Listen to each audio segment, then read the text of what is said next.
bisa bergerak, tangan tidak bisa bergerak, ya. Yang mana mungkin pendengaran juga terbatas. Tapi Allah Subhanahu wa Ta'ala adalah Zat yang Maha Adil, yang tidak pernah menzalimi hambanya. Maka Allah Subhanahu wa Ta'ala letakkan sumber kebahagiaannya bukan di dalam jasad yang utuh, bukan dari mana saya berasal, kulit apa, bangsa apa. Ini tidak menjadi jaminan kebahagiaan. Sumber kebahagiaan manusia Allah Subhanahu wa Ta'ala letakkan ada di dalam hati manusia itu sendiri. Maka dimakan Allah Subhanahu wa Ta'ala, hubungan kebahagiaan itu hakikatnya hubungannya hanya terhubung dengan hati manusia. Kebahagiaan, sumber kebahagiaan manusia tidak ada hubungannya dengan di luar diri manusia, dengan hartanya yang banyak, dengan jabatan yang tinggi, dengan rumahnya yang mewah, dengan kendaraannya yang istimewa. Tidak ada hubungannya. Tapi hadirin melakukan Allah, sumber kebahagiaan dan sumber ketenangan manusia ada di dalam hati manusia itu sendiri. Peranan iman ini mempunyai peranan yang paling dahsyat dalam kehidupan manusia. Warna kehidupan manusia ini hadirin makan Allah akan bagaimana dia ini bahagia atau tidak tergantung dalam hatinya. Maka hadirin makan Allah Subhanahu wa Ta'ala, ujung-ujung daripada kita di bulan Ramadan ini adalah untuk menyempurnakan ketaatan kita kepada Allah. Korelasinya semakin tinggi iman seseorang semakin bahagia. Tidak ada hubungannya dengan dia ini memiliki harta yang banyak, dengan jabatan yang tinggi, atau sebaliknya.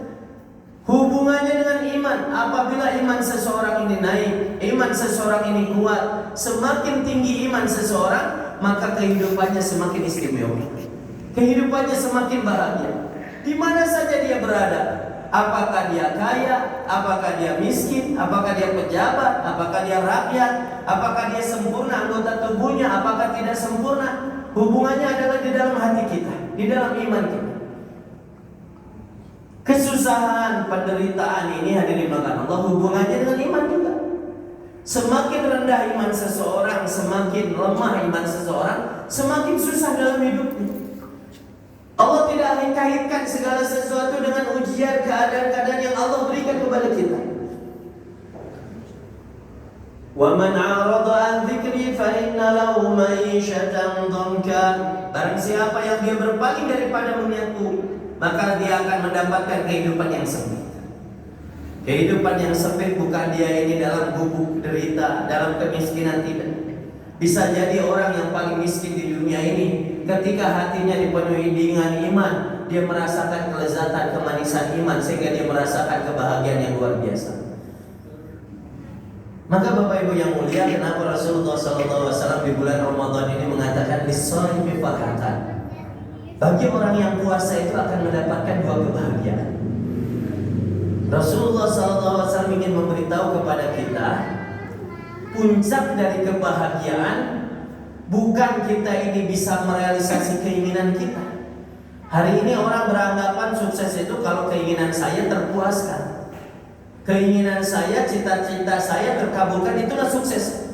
Allah Subhanahu wa Ta'ala tidak firmankan itu. Yang Allah Subhanahu wa Ta'ala firmankan dalam Al-Quran, wa may yuti'illaha wa rasulahu faqad faza fawzan 'azima. Barang siapa seseorang itu taat kepada Allah, taat kepada Rasul, menyempurnakan maunya Allah, maka dia akan mendapatkan kemenangan yang hakiki, kebahagiaan yang hakiki. Makanya kenapa orang yang ketika sudah puasa, ketika berbuka dia gembira.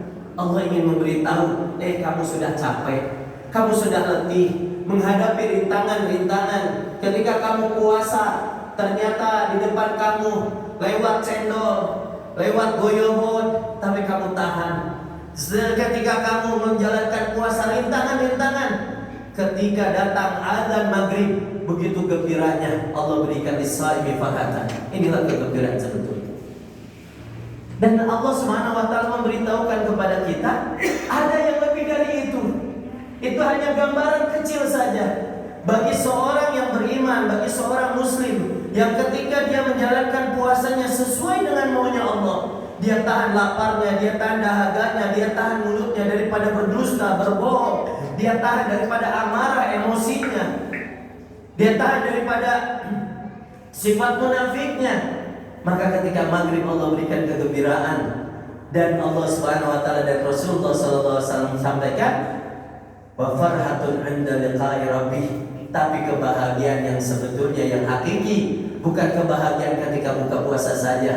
Bagi orang beriman, selama hidupnya dia puasa, selama hidupnya dia tahan matanya dari yang haram, dia tahan mulutnya daripada yang haram, dia tahan telinganya daripada yang haram, dia tahan daripada kaki tangannya daripada yang haram, dia tahan hadirin makan Allah emosinya, dan dia berjalan sesuai dengan maunya Allah Subhanahu wa taala. Maka ketika dia di akhir hayat dia, maka inilah kemenangan yang sebetulnya, yaitu ketika bertemu dengan Allah Subhanahu wa taala.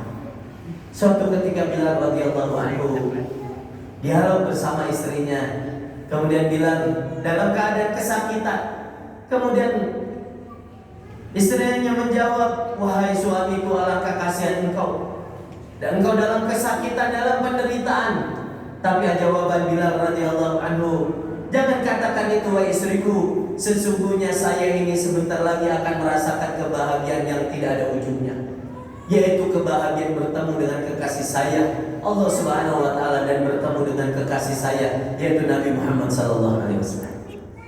Di akhir hayat Nabi sallallahu alaihi wasallam pun, ketika terjadi Rasulullah sallallahu alaihi wasallam dalam keadaan sakit, ya karba ya abata, alangkah kasihan engkau wahai ayahanda, engkau dalam kesusahan, dalam kesakitan. Fatimah merasa kasihan melihat fisik ayahnya yang menderita dalam kesakitan. Tapi apa jawaban Nabi yang mulia? Rasulullah SAW mengatakan kepada anaknya, "Lal karba ba'dal yaumi abik." Wahai anakku, jangan kamu kira saya dalam kesusahan. Sebentar lagi ini adalah hari terakhir. Setelah ini tidak ada lagi kata susah. Setelah ini tidak ada lagi penderitaan. Setelah ini tidak ada lagi kesakitan. Setelah ini adalah bertemu dengan kekasih, yaitu bertemu dengan Allah Subhanahu wa taala, puncak rindu dari semua rindu. Inilah hadirin Allah Subhanahu wa taala. Puasa adalah melatih kita untuk mendapatkan kesuksesan yang sebetulnya. Kebahagiaan sebetulnya bukan terlampiaskannya nafsu kita, tapi kebahagiaan yang sebetulnya adalah ketika kita bisa menyempurnakan perintah Allah dan maunya Allah. Takwa singkat daripada la'allakum tattaqun. Singkat daripada takwa adalah ringkasannya menyempurnakan maunya Allah Subhanahu wa taala di dalam diri kita ketika kita di dunia. Di dalam harta kita ada maunya saya, ada maunya istri, ada maunya anak. Maka orang yang bertakwa adalah orang yang bisa mengedepankan maunya Allah daripada maunya yang lain.